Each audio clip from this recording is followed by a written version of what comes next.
Na robu ljubljanske soseske Bežigrad stoji energetsko učinkovita večstanovanjska zgradba.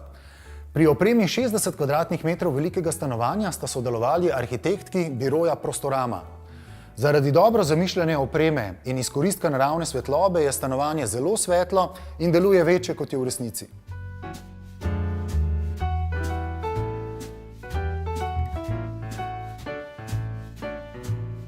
Gospa Špela, kakšne so bile vaše osnovne smernice pri snovanju tega stanovanja? Stanovanje je bilo novo, tako da kaj prevelikih posegov naročnica ni pustila. Tako da smo se mogli ozirati na obstoječe talne obloge, na obstoječo kopalnico, na obstoječo razporeditev prostorov. Vseeno pa smo želeli narediti nekaj drugega, kot je bilo prvotno mišljeno.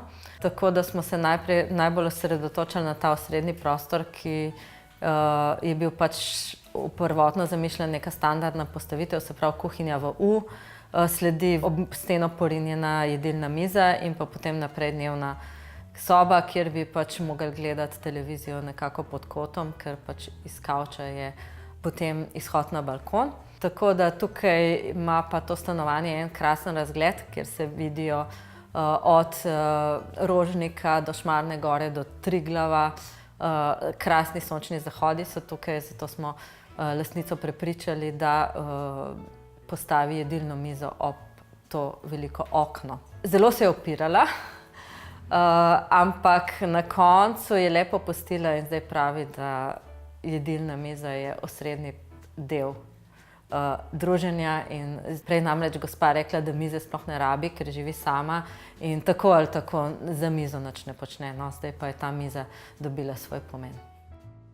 Projektantki sta investitorki v začetni fazi načrtovanja predlagali spremembo že obstoječe kopalnice, tako da bi bil v njej tuš namesto kopalne kadi. Vendar bi to zahtevalo večji gradbeni poseg, kar bi znatno podražilo investicijo. Zato se za takšno spremembo na koncu niso odločili. So pa v kuhinji nekoliko podaljšali steno, tako da so za njo lahko skrili visoke omare, saj pogled na hladilnik iz dnevnega prostora ni ravno najlepši. Med drugimi večjimi posegi v stanovanje so bili tudi na novo napeljana elektrika, nova razporeditev razsvetlitve in novi opleski. Kako poteka vaše sodelovanje z naročnikom? Kako jih prepričate v določene rešitve, ki se jim morda na začetku zdijo težko sprejemljive? Vedno poiščemo najboljšo in najbolj optimalno varianto.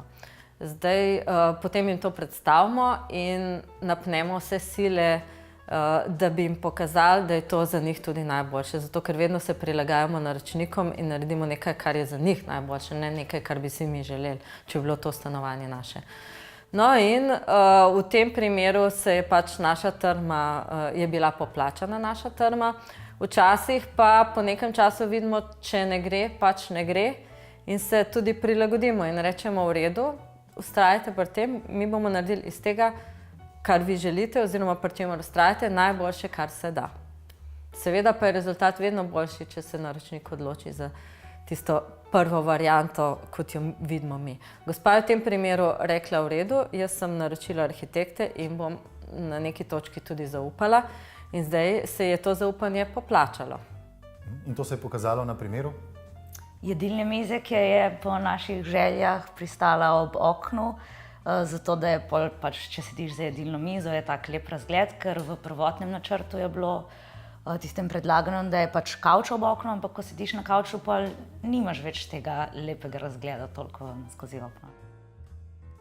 Gospa Neža, dajte nas popeljati po stanovanju in nam povejte, kaj je tisto bistveno, kjer ste posegli kot arhitekti v tem stanovanju?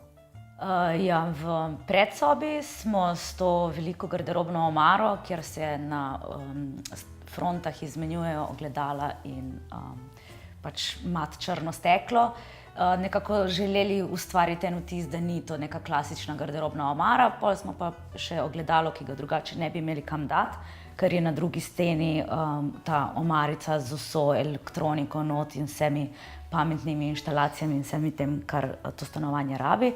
Da smo dobili še ta ogledala, zraven smo dali še neke žepke za ključe, kamor lahko odložiš pošto, ključe in ostale stvari. Priročne shranjevalne površince. Ja, priročne shranjevalne površince za vse kar ljudje puščamo vse povsod drugače. Arhitektki sta v kopalnici zrisali novo pohištvo, tako da je zdaj v visoki omari skrit pralni stroj. Nad njim je ostalo še veliko shranjevalnega prostora, ki ga v kopalnici zlepa ni dovolj. V spalnici je bila na novo zamišljena in dodana velika garderobna omara, postelja pa je bila zato pomaknjena bliže k oknu. Tako kot drugod po stanovanju so zaradi sprememb tudi v spalnici nekoliko premaknili električno napeljavo. V kuhinji je kuhinjski pult globlji, kot so ponavadi kuhinjski pulti, zato smo dobili pač več delovne površine. Visoke kuhinjske omare so tudi delali po naročilu, zgornji del skriva oziroma razkriva prezračevanje, ki ga pač zaradi tehničnih zahtev nismo smeli zapirati, zato smo si omislili neke poličke, kamor se da pol še te neke kozarce za vlaganje ali karkoli. Viseče omarice pa se v bistvu nadaljujejo tudi v dnevno sobo, s čimer smo hoteli malček povezati prostor. Mogli smo pa skriti napo nekam in pač še vedno stanovanje nima tako zelo velike kvadrature, da ne bi čisto vsaka omarica prišla prav. V dnevnem prostoru je potem ta glavni, nekako ta TV element, pa pač zofa, TV element skriva še en delovni kotiček priročen, ki se ga pol zapre. Pol imamo pa še balkon. Balkon je tu precej velik. Gospa si je zaželela, da bi bil ta balkon tako zelenjen, da bi bila tako mala džungla not, kar smo tudi naredili, kar je tudi fajn, ker pol se zjutraj zbudiš in pol pogledaš skozi okno na balkon in je tak prijeten občutek. Je pa fajn, ker so balkoni so zdaj stekljeni v celoti, se da sicer odpreti. To pomeni, da pač pol tudi te rastline dlje časa rastejo, ker ne se tako zelo hitro zmrzne po zimi.